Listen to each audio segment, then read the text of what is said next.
शाहपुरा त्रिवेणी धाम में 2 दिवसीय अमृत महोत्सव बड़े उत्साह और श्रद्धा के साथ मनाया गया। मंदिर परिसर को फूल मालाओं और रंग बिरंगे गुब्बारों से सजाया गया, जिससे माहौल आकर्षक और भक्ति भाव से भरा दिखाई दे रहा था। केंद्रीय मंत्री श्री भूपेंद्र यादव ने त्रिवेणी धाम को आस्था और संस्कृति का केंद्र बताते हुए कहा कि संतों के सानिध्य में आने से समाज को नई दिशा और प्रेरणा मिलती है। उन्होंने सरकार की जन कल्याणकारी योजनाओं के बारे में भी जानकारी दी।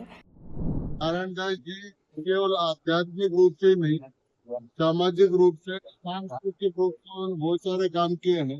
रामानंदाचार्य शिक्षा विद्यालय उनकी देन है।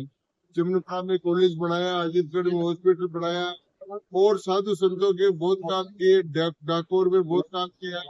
तो महाराज का अपना काम था, तो ऐसे संतों को श्रद्धांजलि देने के लिए और उनका पुण्य स्मरण करने से क्षेत्र का भी विकास होता है और सांस्कृतिक विकास भी होता है।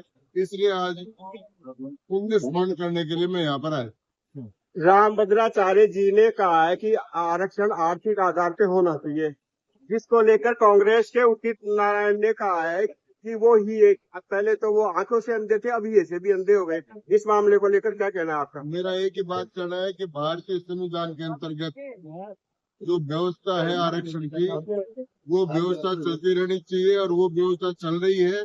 अब किसी को आरक्षण से तकलीफ नहीं है, क्योंकि शेड्यूल कास्ट का आरक्षण है, शेड्यूल ट्राइब का आरक्षण है, ओबीसी का है और वंचित वर्ग को ईडब्ल्यूएस के रूप में संविधान संशोधन कर मोदी जी ने आरक्षण दे दिया है।